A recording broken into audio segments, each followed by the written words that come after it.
자, 그렇다면 이제 실제로 백물불여의견이라고 실제로 한번 데모를 네네. 얼마나 이제 정말 이거 얼마 직관적이고 네네네. 이게 시청자분들 궁금할 거예요. 이게 얼마나 직관적이고 정말 내가 원하는 것을 네. 정말 나한테 가시성을 제공해 주는지 네네. 네, 그런 것도 한번 보여주시죠. 네네. 네. 그럼 제가 좀 이제 오퍼레이션 하겠습니다.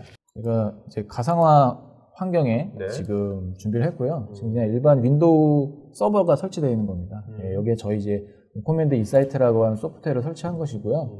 접속 방법은 이제 그냥 각각의 데이터 센터 담당자 PC에서 이제 이 서버의 IP만 통신이 되면 그냥 웹브라우저 방식으로 HTML5로 되어 있기 때문에 모바일로도 접근이 가능합니다. 심지어는 그래서 운영 담당자분들은 모바일로 하면 뭐 집에서도 일을 해야 되냐 이렇게 생각할 수도 있는데 네. 아니 그렇게 생각하지 말고 스타벅스에서 일한다. 스타벅스에서. 아 그렇죠, 그렇죠. 스타벅스에서 일한다. 그래서 이제 로그인 화면이고요. 제가 이제 간단한 이제 저희 소프트웨어를 설명을 드리고 그다음에 시나리오를 하나 제가 만들어서 설명을 드릴 건데 먼저 이 소프트웨어 자체는 뭔가 기존에 다 정의되어 있는 그런 툴이 아니라 이제 운영자가 이제 편리하게 이 대시보드 형태로 꾸미는 형태입니다. 그래서 처음에는 아무것도 없어요. 그래서 이걸 어떻게 써야 되냐. 이 하나하나가 위젯입니다. 하나하나의 위젯을 만들어서 데이터 센터를 이제 관리를 하게 되는데 지금 이게 아까 HTML5니까 지금 저희 시청자분들은 이걸 지금 스마트폰이나 아이패드 같은 데서 보신 분들도 꽤 있거든요. 이런 분들도 지금 이게 HTML5니까 뭐 보는데 문제는 없겠네 지금. 보는데 문제는 이게 저희인데 지금 본사에 인터널 가상화 환경으로 되어 있어서 지금 외부 접속은 안 되실 거고요. 일단 그냥 화면으로 그냥 같이 보시면 좋을 것 같습니다. 그래서 뭐 대시보드를 뭐 이런 뭐 스토리지 밴더별로 이렇게 바로 가시화하실 수도 있고요.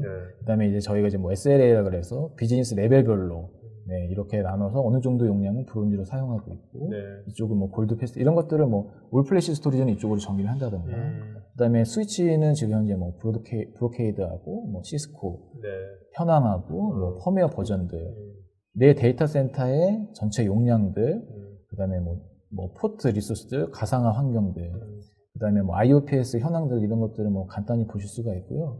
이 외에도 이 대시보드라는 것은 말씀드렸다시피 이제 사용자의 입맛에 맞게끔 다 만드시는 거예요. 그래서 이거는 완전 또 다른 대시보드인데 예를 들어서 호스트하고 그다음에 VM을 관리하고 싶으시다라고 하면은 뭐 CPU 기준으로 가장 사용량이 많은 그런 호스트들을 나열을 할 수도 있고 그다음에 메모리랑 같이 이렇게 보실 수도 있고 그래프 형태로 이런 것들을 표현할 수도 있고 이런 것을 지금 실제 뭐 국내에서 쓰고 있잖아요. 지금 이거를요, 그죠? 예, 실제 레퍼런스가 있습니다. 실제 사용자들이 이런 거 한 번도 안 써본 분들이 이것을 능숙하게 다룬 데는 얼마나 시간이?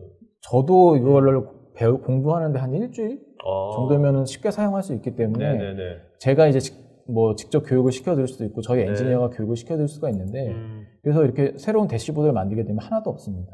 여기에서 그냥 위젯 형태로 누구나 쉽게 뭐 바 형태로 이런 식으로 만드는 거기 때문에 이렇게 하면 생성이 되고요. 뭐 코딩하고 하는 것도 아니고 전혀 없습니다. 모든 게 GUI로 되어 있기 때문에 이 하나의 툴만 딱 배워놓으시면 온프라미스의 스토리지 그다음에 뭐 호스트 VM뿐만 아니라 클라우드, 오픈스택, AWS, MS, 애저 이런 것까지 전부 다 이 하나의 툴로 관리를 할 수가 있습니다.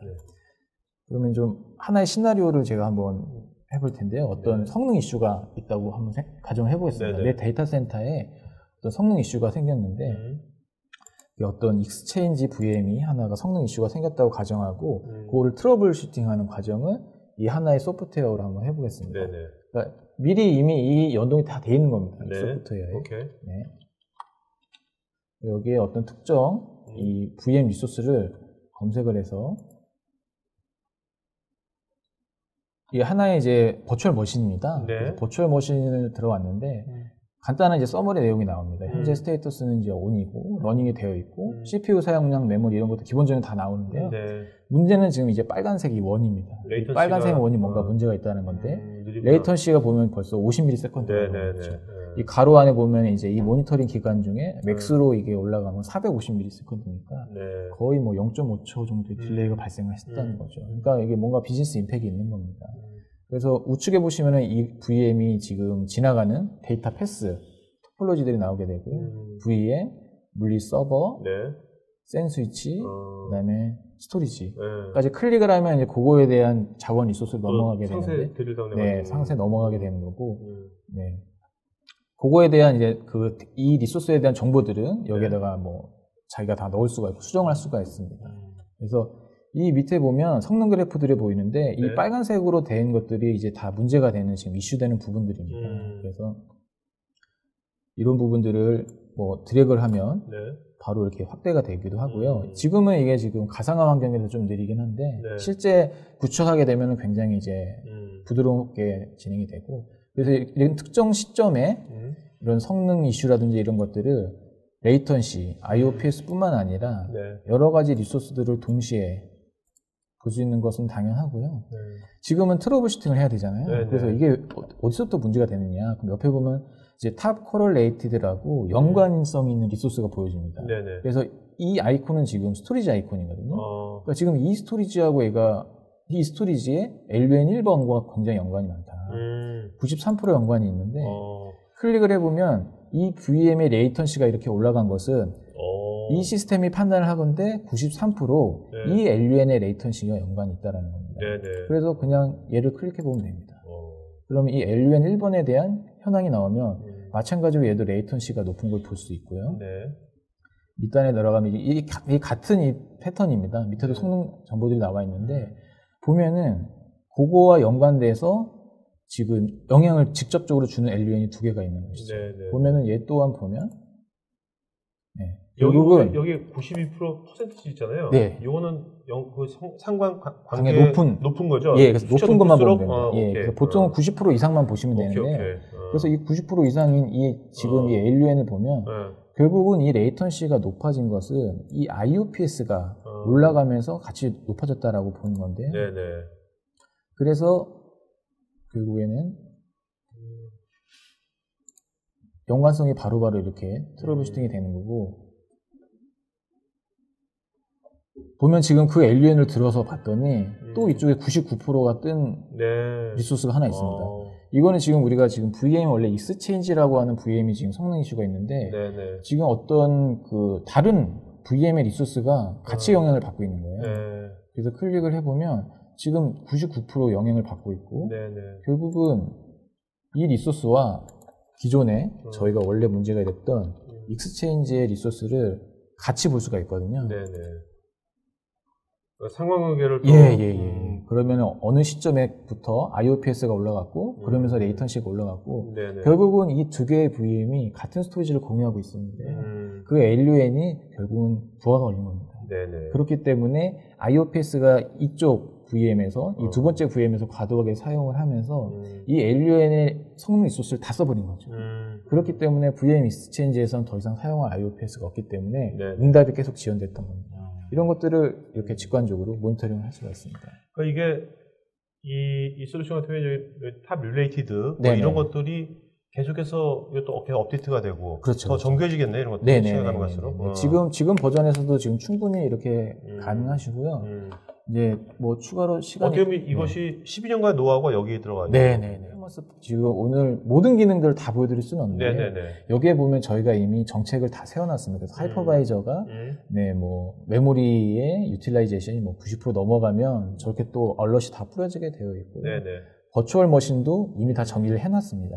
레이턴시가 20ms 이상이면 이미 워닝이 날아가게 되어 있죠. 그래서 트러블 슈팅이 가능하게 되는 것이고요. 간략하게 이제 그러면 이거를 어떻게 리포팅을 하고 할 수 있는지도 간략하게 한번 보여드리겠습니다. 이게 지금 현재 다 이제 영어 화면 인터페이스잖아요. 그러면 실제로 한국에 쓸 때는 어떻게 이제 뭐 한글화 그런 건 어떤가요? 한글도 지원을 하고요. 사실 기본적인 메뉴나 이런 것들은 영어로 되어 있는데 이 대시보드를 만들고 하는 건 지금 이게 본사이긴 한데 다 한글이 지원이 됩니다. 알겠습니다. 한글 타이핑도 다 가능하시고요. 그래서 이제 이것들을 어떻게 리포팅을 할 수 있는지 사실 저희가 이제 IBM의 코그너스가 굉장히 좋은 리포트 스튜디오 소프트웨어거든요. 이게 저희 제품을 사시면 같이 묶어져서 판매가 됩니다. 그래서 이 IBM의 코그너스 리포트 툴을 사용을 해서 몇 개의 리포트 툴을 미리 만들어 놨습니다. 그래서 저희가 이제 만약에 센터장님이 이제 보고서를 달라고 하면 주간 보고서를 주고 퇴근해라. 네네. 금요일인 거 알지만 리포트 보고 하고 가. 그러면은 이제 야근하는 거죠. 근데 하지만 이제 온커맨드 인사이트 솔루션을 이용해서 리포팅을 미리 저희가 기본적으로 한 200개 정도의 샘플이 다 만들어져 있거든요. 네. 그대로 가져다 쓰시기만 하면 돼요. 그럼 내 데이터 센터의 전체 현황을 그냥 한눈에 볼 수가 있습니다. 네. 그래서 뭐 벤더별로 보고 싶다라고 하면 뭐 EMC만 본다라고 하면 직관적으로 바로 EMC 데이터 센터 내에 있는 장비들만. 그래서 이런 것을 리포팅할 때는 그러면 여기서 뭐 이걸 다시 뭐 엑셀이나 다시 뭐 해가지고 리포팅을 하게 되는 해도 되고요. 아니면 이 자체를 그냥 뭐 보여주. 네, 우측에 지금 화면 보이시는 것처럼 이메일 리포트라는 메뉴가 바로 있습니다. 네네. 여기서 클릭을 해서 보내시고 퇴근하시면 되겠습니다. 그래서 굉장히 심플하게 되어 있고요. 이 템플릿 200개 정도 있다고 그러셨잖아요. 예. 이거를 본인이 만들 수 있나요? 만든 거를 아직도 본인이 만약에 XML 코딩을 조금만 할 수 있다고 하면 자기 입맛에 맞게끔 다 바꾸실 수도 있고요. 수정해서 사용하셔도 됩니다. 네네.